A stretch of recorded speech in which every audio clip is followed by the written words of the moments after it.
La Iglesia Cristiana Familia de Gracia de Valdivia presenta las voces de personas comunes al servicio del Evangelio de Jesucristo. Voces de Familia de Gracia. Hermanos, una de las cosas que habitualmente a veces digo es que tengamos cuidado, porque la idea es no hacer de un versículo nuestro propio evangelio. O cuidado, mi hermano Víctor también lo dice, cuidado con hacer eisegesis. Pero yo creo que una de las cosas que la Biblia nos invita es justamente a leerla.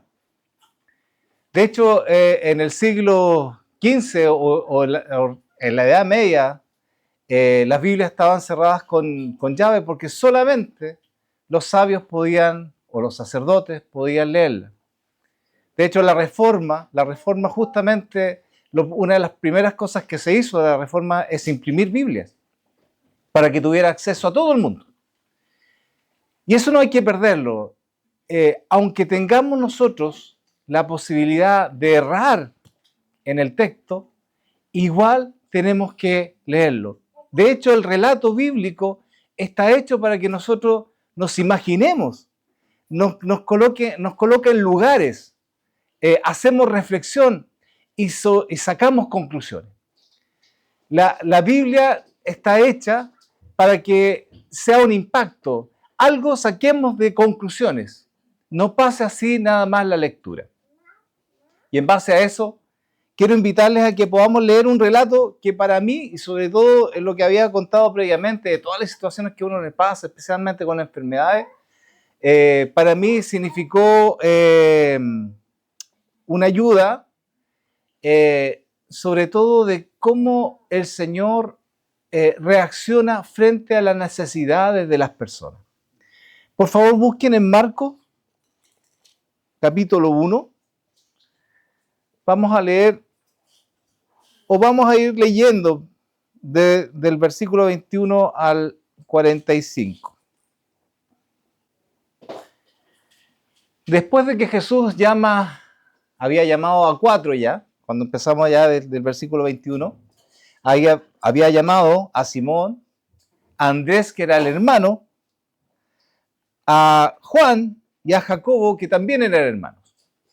Eran 4 los primeros discípulos con los cuales Jesús les dijo que le siguieran. Y el relato comienza de la siguiente manera, dice: y entraron en Capernaum, y los días de reposo, entrando en la sinagoga, enseñaba. Capernaum era una ciudad puerto. Era una ciudad, básicamente los puertos son muy comerciales. Había mucha gente que venía de muchos lugares. Capernaum, extrañamente, hoy día no existe. Si uno ve el mapa de Israel, existe en esa zona un parque nacional.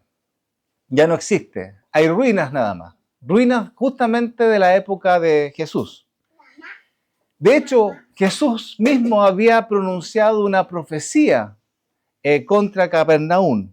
Se encuentra en Mateo 11:23. Si uno va para allá, dice lo siguiente: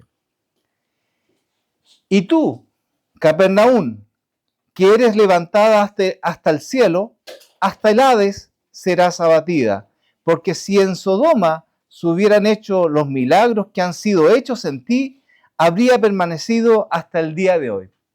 Esta profecía se cumplió. Hoy día no existe Capernaum. Y fue dicha justamente porque la cantidad de cosas que pasaron en Capernaum, la cantidad de milagros que hubieron en Capernaum, todas las sanidades que hizo, hubiera sido que toda la ciudad se hubiera convertido y toda la ciudad se hubiera rendido a los pies de Jesús.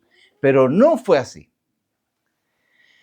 Dice, y los días de reposo. Jesús ocupó el día de reposo porque justamente como era una ciudad comercial, venían muchos de otros lados a transar cosas, pero les tocaba el día sábado y ya no se hacía nada.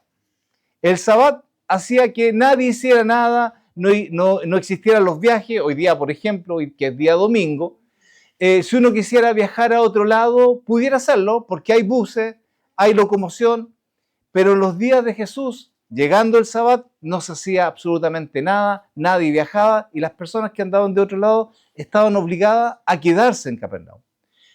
Iban a los lugares como la sinagoga. ¿Qué es lo que era una sinagoga? Era un lugar de reunión.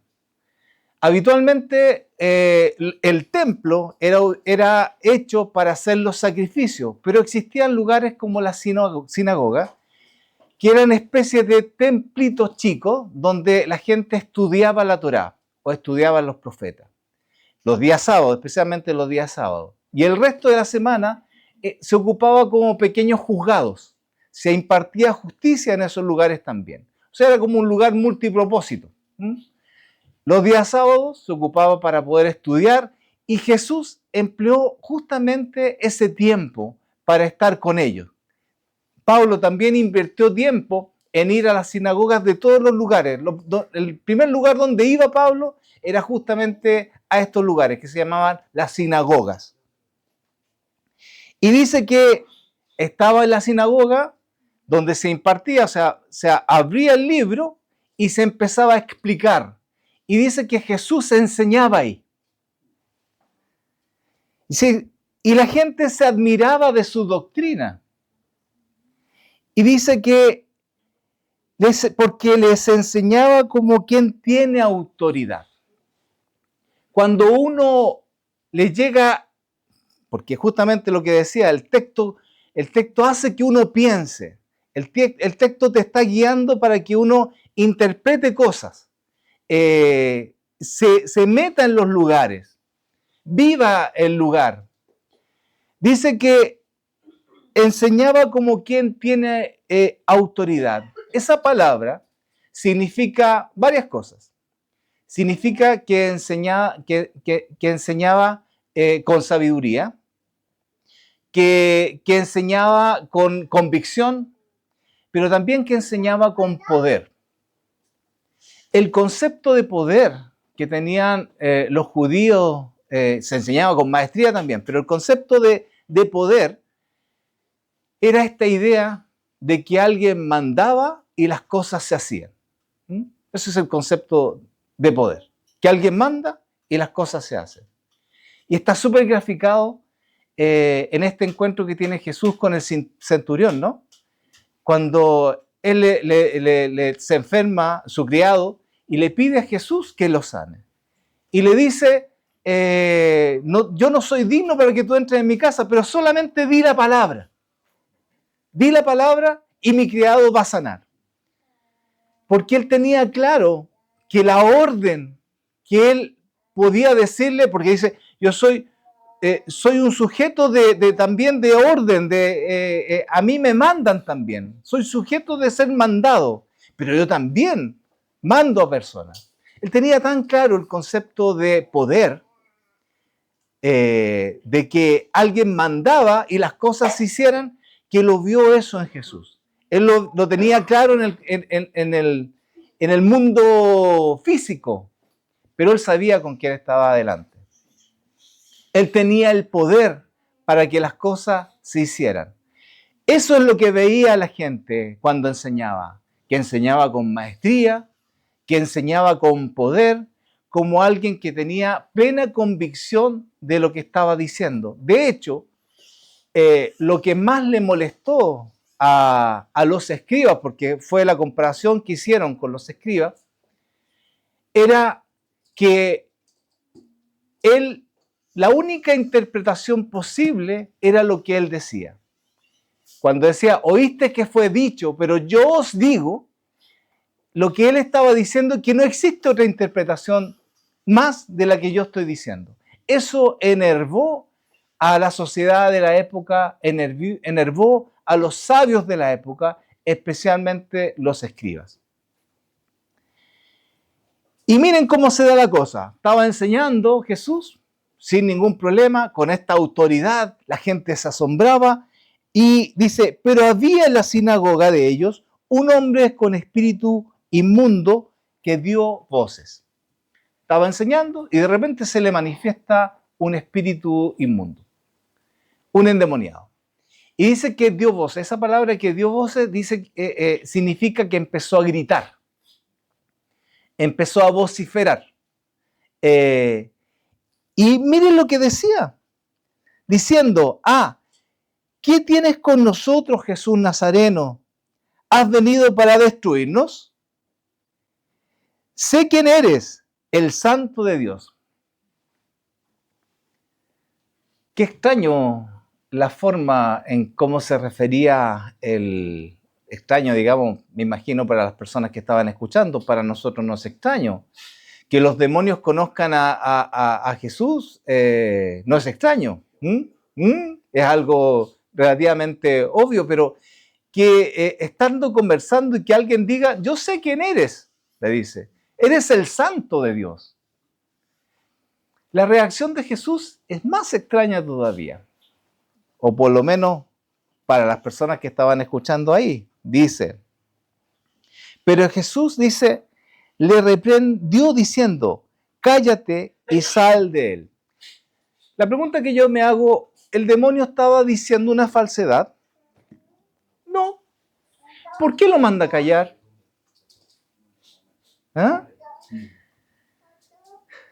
Yo creo que Jesús no quería publicidad de un demonio, pero también porque no basta con solamente decirle que Él es el Santo de Dios. No basta con decir que es el Santo de Dios. El problema de los demonios es que no se someten a Él. No se someten a Jesús. Lo mismo pasa con las personas. Podemos decir que Él es el Santo de Dios, podemos decir que Jesús es el Cristo, podemos decir que es el Hijo de Dios, podemos decir que es el mismo Dios. Podemos decir tantas cosas, pero si no nos sometemos es lo mismo que hace el demonio. ¿Qué hace Jesús? Lo manda a callar, pero no le dice cállate en forma así, estaba gritando. Para que se escuche, probablemente Él le dijo cállate. Alzó también la voz para hacer callar al demonio. Él no necesita la publicidad del demonio. Entendía que aunque estaba diciendo lo correcto, lo que estaba diciendo no da lo mismo, no importa. Si no hay sometimiento, no importa.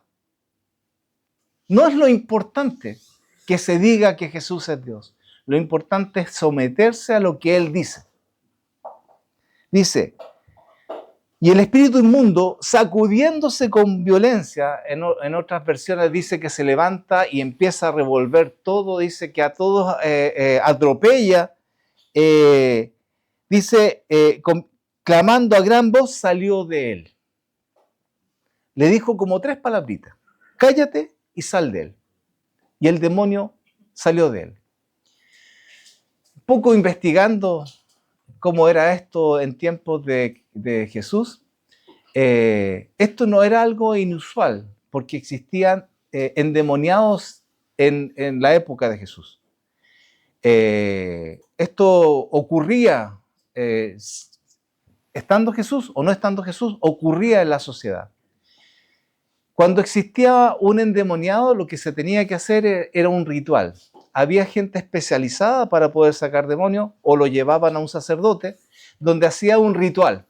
Probablemente semanas estaban con este individuo tratando de sacar el demonio. Muchas veces no salía. Por eso el asombro, que con 3 palabras salga el demonio, es una cosa extraordinaria. Por eso el tema del poder para ello era eso, que alguien mandaba y las cosas se realizaban. Eso vieron en Jesús. Un hombre que tenía poder, un hombre extraordinario, que solamente diciendo las cosas ocurrían. Dice, y claramente dice, y todos se asombraron de tal manera que discutían entre sí, diciendo, ¿qué es esto? ¿Qué nueva doctrina es esta? ¿Con qué autoridad manda? Dice, aún a los espíritus inmundos, y le obedecen. Y muy pronto se difundió su fama por toda la provincia alrededor de Galilea. Claro, con eso que se hizo, la gente quedó asombrada, que no tuviera que hacer un ritual para sacar un demonio y que solamente con la palabra saliera, es algo extraordinario. No se había visto antes. Y la fama, dice, o sea, la publicidad que se dio eso fue extraordinaria. Pero a Jesús no le interesaba la fama. Seguro, más adelante lo vamos a ver. A él no le interesaba esa fama. Y fíjense que al salir de la sinagoga, en el versículo 29, la sinagoga era muy parecido a lo que se hacía hoy día en la mayoría de las iglesias evangélicas, en que tienen una reunión el domingo, una especie de escuela dominical, terminando tipo a mediodía, pasadito del mediodía, dice, saliendo de la sinagoga, vinieron a casa de Simón y Andrés con Jacobo y Juan. Y aquí es la parte donde ¿cómo se llama? Me hace sentido. Dice, y la suegra de Simón estaba acostada con fiebre. Me identifica. Y enseguida le hablaron de ella. Dice que la suegra de Pedro estaba con fiebre acostadita. Y enseguida dice, porque pareciera ser que efectivamente Pedro tenía cierta cercanía con su suegra, que le hablaron al tiro de que estaba enfermita ella, dice que entonces él se acercó. Y yo subrayé esa porción. Él se acercó. Él se acercó. Y solamente le tomó la mano y la levantó, o sea, la incorporó porque ella estaba acostadita. Le tomó la mano y la incorporó. Inmediatamente dejó la fiebre y ella le servía. Nuevamente me hago la siguiente pregunta. ¿Por qué no ocupó lo mismo? ¿Por qué no le dijo fiebre sale? ¿Por qué tuvo que tocarla?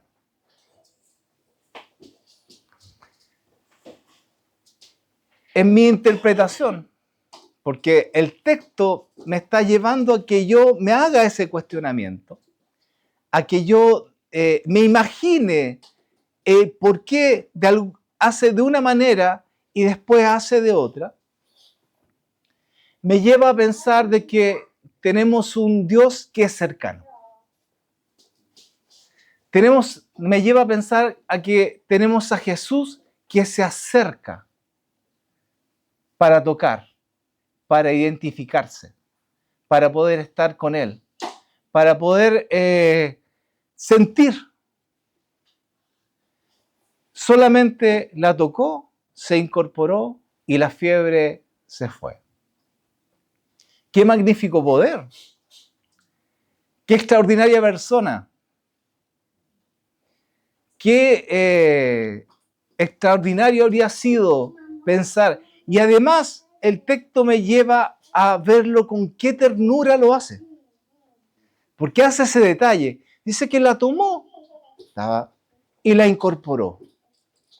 ¿Con qué ternura? ¿Con qué fineza? ¿Con qué delicadeza uno ve o se imagina lo que está leyendo en este texto? Tenemos un Dios cercano. Tenemos un Jesús que se acerca. Cuando llegó, mire, sigue el texto. Cuando llegó la noche, luego que el sol se puso. Mire, es obvio, ¿no? Se pone el sol y llega la noche, pero él quiere relatar que apenas ocultándose el sol, dice, y apenas llegando la noche, le trajeron todos los que tenían enfermedades. Y a los endemoniados, y toda la ciudad se agolpó a la puerta. Esto no averigüé, no sé cuánto pudiera cuánta población pudo haber tenido Capernaum en ese entonces, no lo sé. Podrían ser un par de miles, un par de cientos quizás. habla de puerto, pero quizás podría haber sido una caleta. La cosa es que se llenó el lugar de personas, endemoniados, con enfermedades, porque justamente el dolor humano vende. La cantidad de personas que me tocó ver solamente en 2 viajes que fui al hospital es gigante.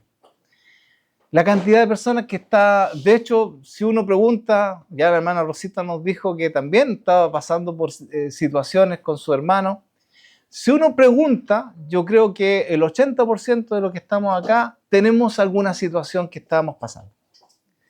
Es lo que más existe, el dolor humano, los problemas de la vida, las enfermedades. Y claro, se agolpan a Jesús, van donde Jesús, y Él los sana.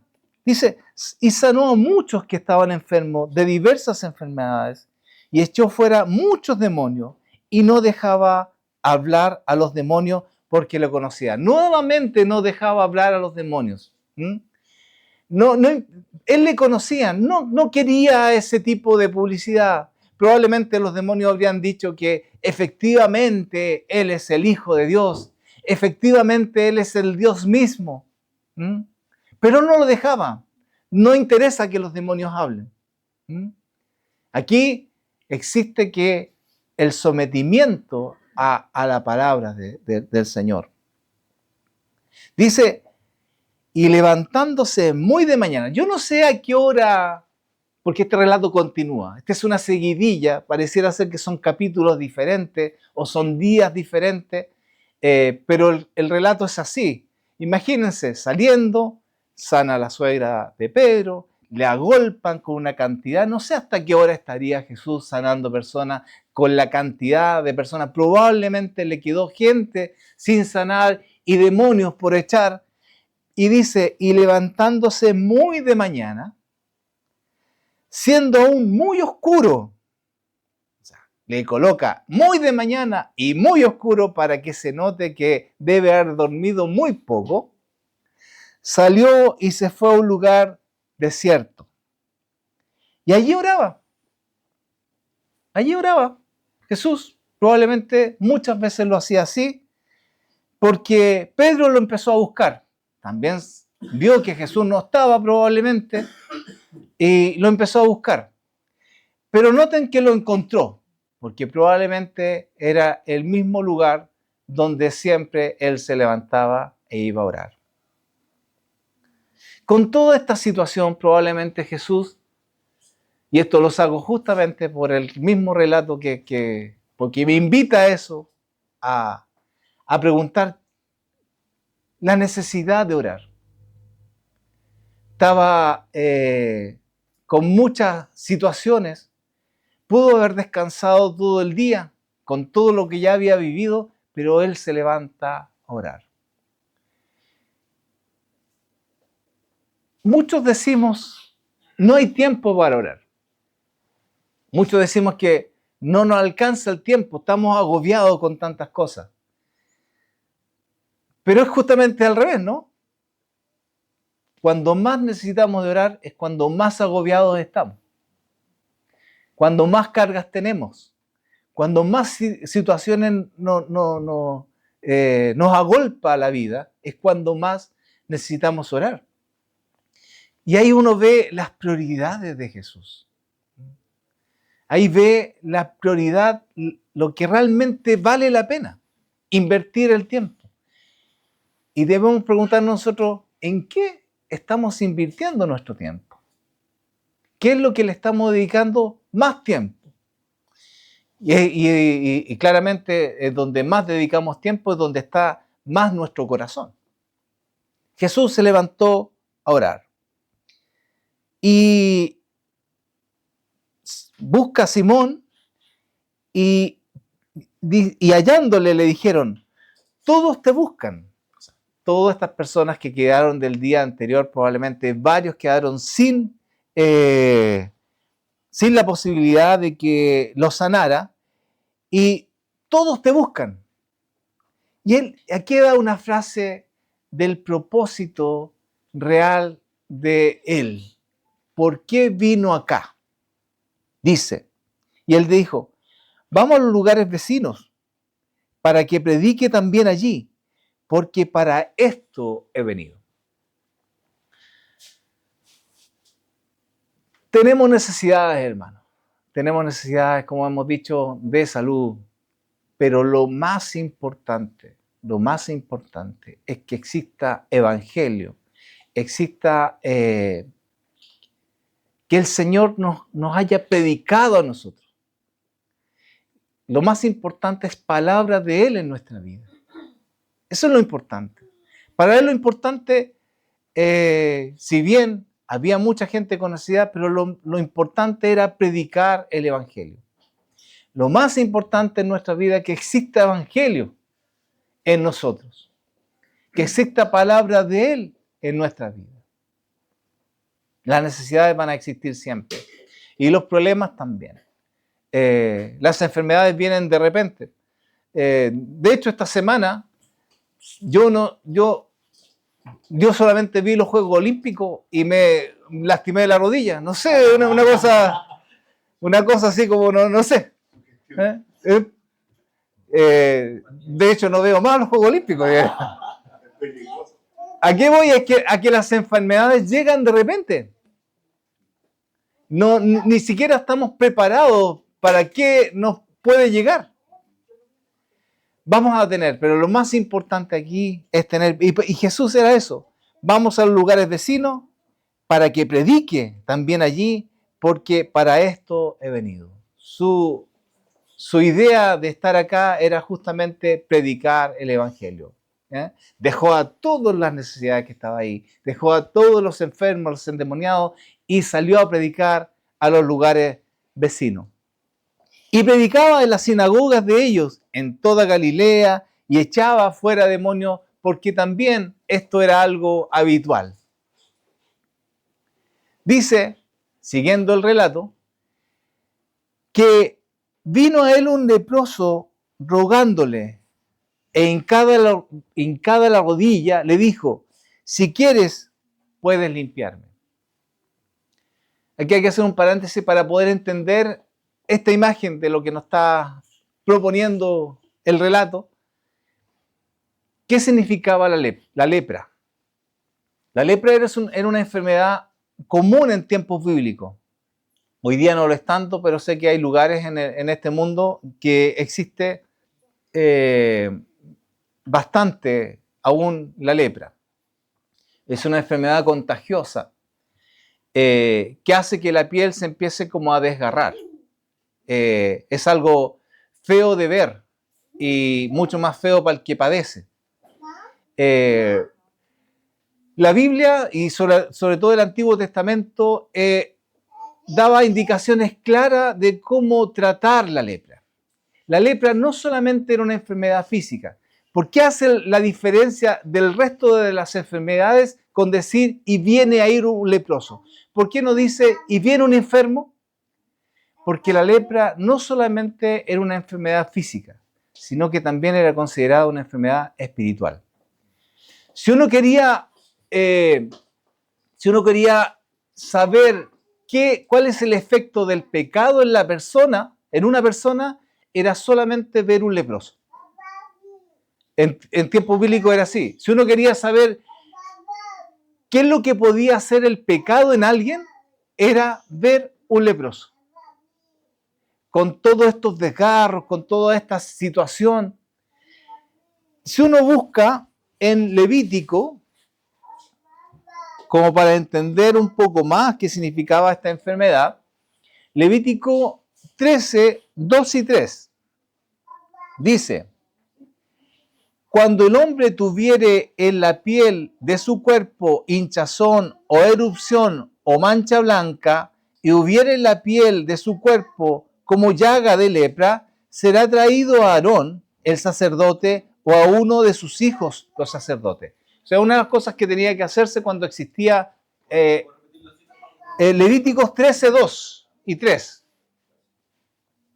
Cuando existían como estas manchas o algo en la piel tenía que llevarlo al sacerdote y el sacerdote decía si efectivamente era lepra o no.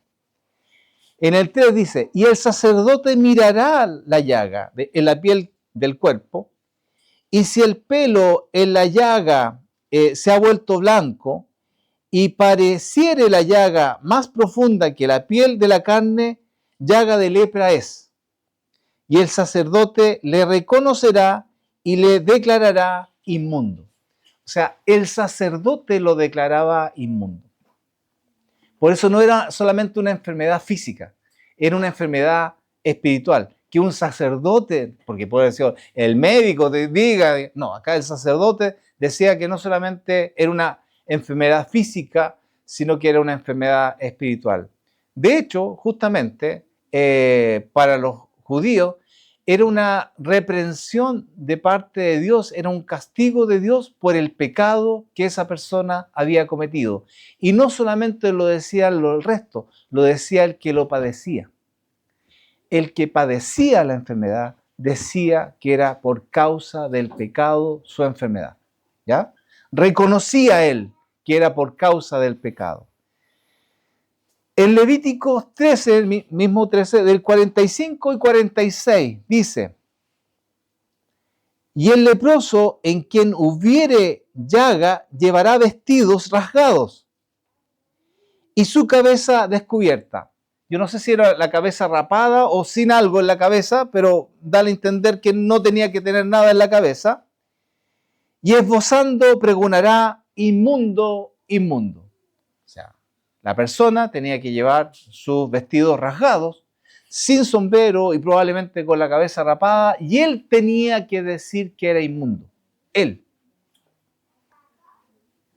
Todo el tiempo que la llaga estuviera en él, en el 46, 13, 46, será inmundo. Estará impuro. Por eso que decía que no es una enfermedad física solamente. Y habitará solo. Fuera del campamento será su morada. Gráficamente, Dios está diciendo que el pecado debe ser apartado. Está diciendo que las personas tenían que vivir lejos de las personas santas, porque era inmundo.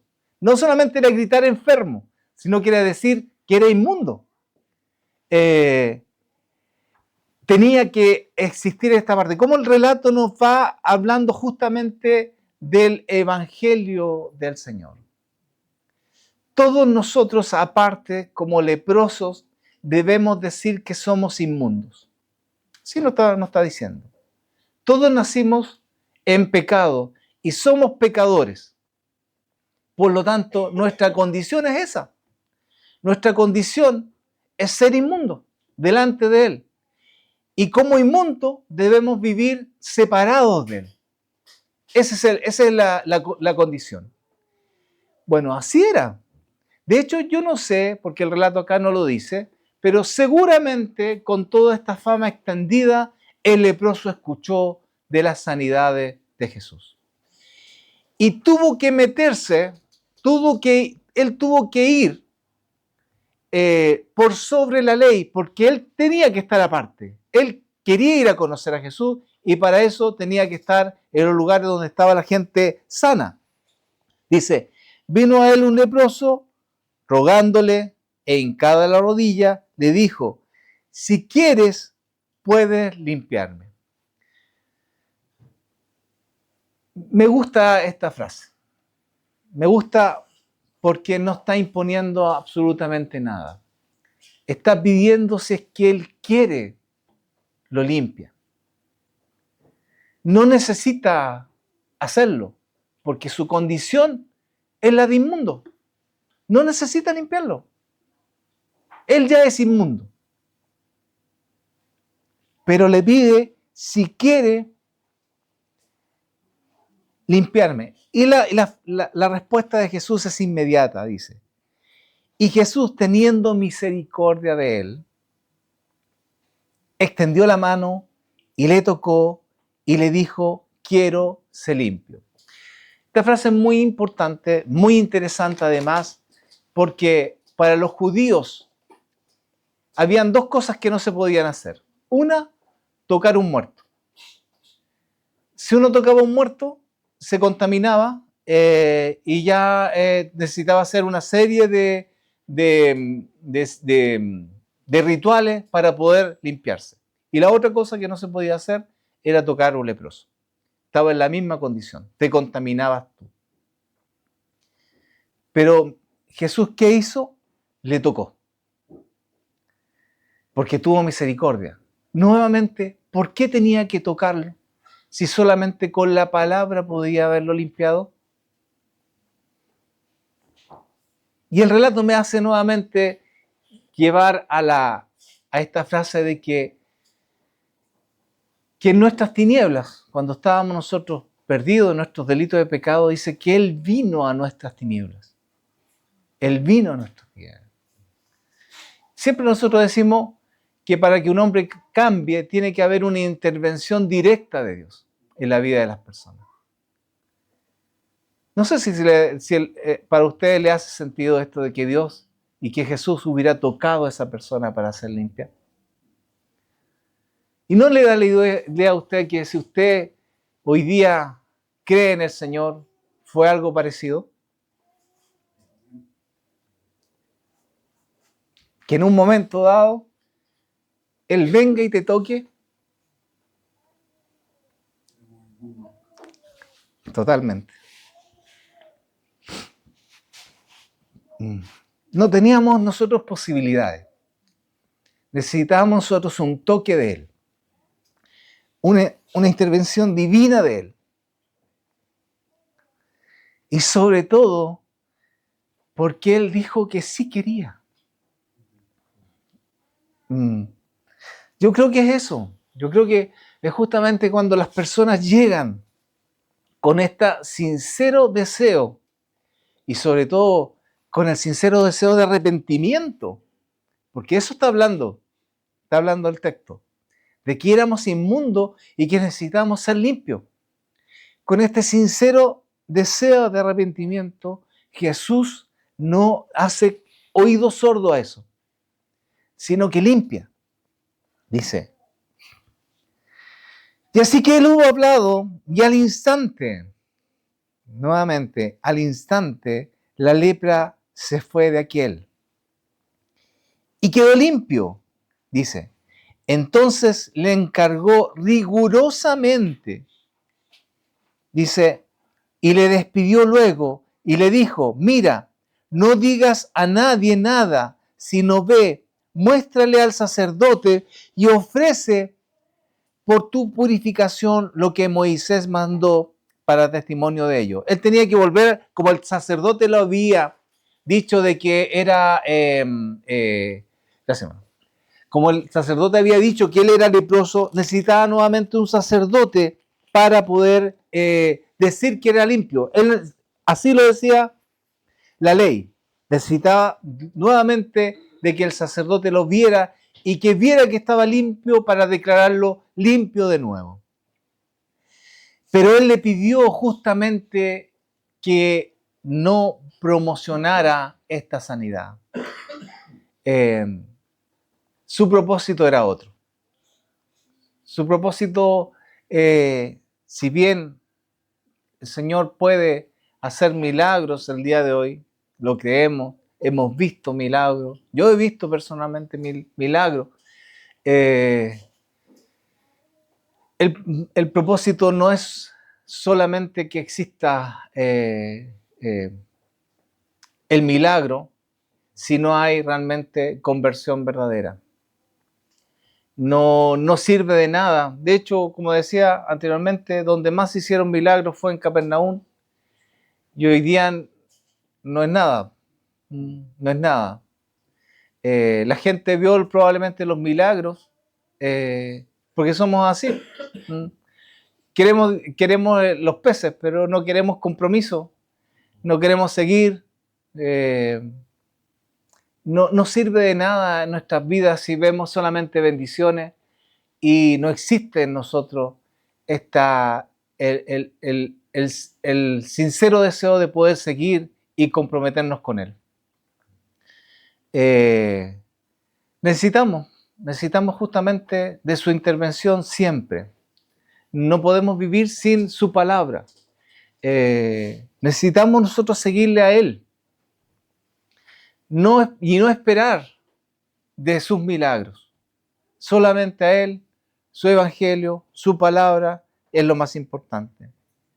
De hecho, justamente por toda esta publicidad, Capernaum se había transformado el centro de operaciones de Jesús. De ahí salía para todos lados. Él estaba en Capernaum como la base. Pero tuvo que salir por la cantidad de personas que querían que Jesús le sanara. Tuvo que salir de ahí y seguir recorriendo los lugares, pero su propósito era que lo escucharan. Su propósito era que expandir el evangelio. Ese era el propósito de él. Dice, pero ido él, comenzó a publicarlo mucho y a divulgar el hecho, el leproso, de manera que ya Jesús no podía entrar abiertamente en la ciudad, sino que se quedaba fuera en los lugares desiertos y venían a él de todas partes. Qué linda porción de su palabra. Y por lo menos yo saco 4 conclusiones, probablemente sea muchas más y usted vea muchas más conclusiones al respecto.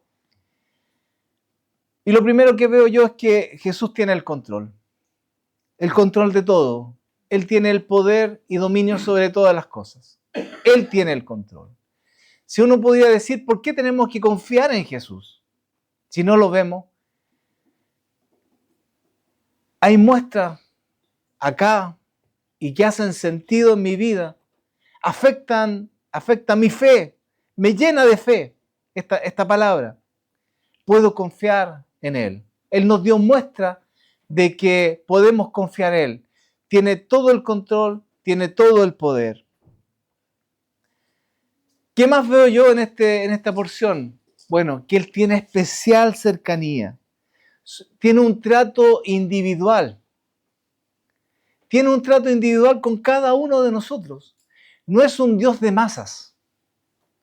No es un Dios de la población. Es un Dios individual que tiene un trato individual con cada uno de nosotros. Y nosotros tenemos un trato individual también con Él. Tenemos una relación particular, individual con Jesús. Lo otro que yo veo es que Jesús no rechaza al que se arrepiente. Yo, por lo menos, la cercanía que tiene con el leproso, que si ustedes estuvieran en tiempos de Jesús, era algo abominable, que un leproso estuviera cerca. Que no sé cuál es la similitud, quizás el que tiene SIDA probablemente, la gente como que lo aparta, como que los dejan por allá, que no se junte con los demás, aun cuando ni siquiera es contagiable, sino es sexualmente. La lepra era básicamente que tocando se podía contagiar. Pero eso, a pesar de que seamos los peores, aunque tuviéramos la peor enfermedad, que la teníamos, éramos pecadores. Con un pecado ya somos pecadores. Él tiene particular misericordia. Él tiene particular, no rechaza al que está arrepentido, al que se arrepiente, al que busca. Este hombre se sentía tan pecador que dijo, si quieres, límpiame, si quieres. Dice,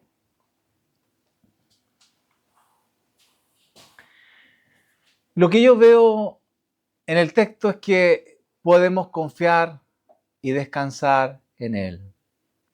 Para todos nosotros que de alguna manera estamos pasando por situaciones, como decía, yo me identifico con Pedro porque tenía a la suegra enferma, lo mismo,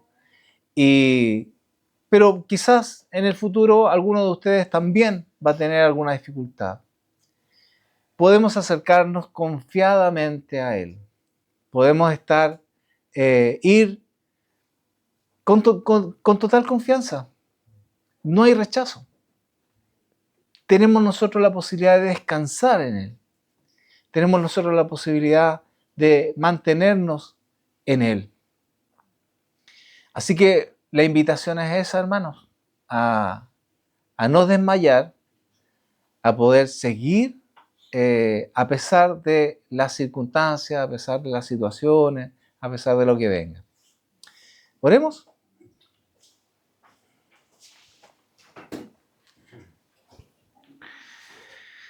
Padre glorioso, en esta hora te agradecemos, Dios mío, Señor, por dejar escrito todos estos detalles, Señor. Son maravillosos, Dios mío, Señor, de poder leer después de tanto tiempo.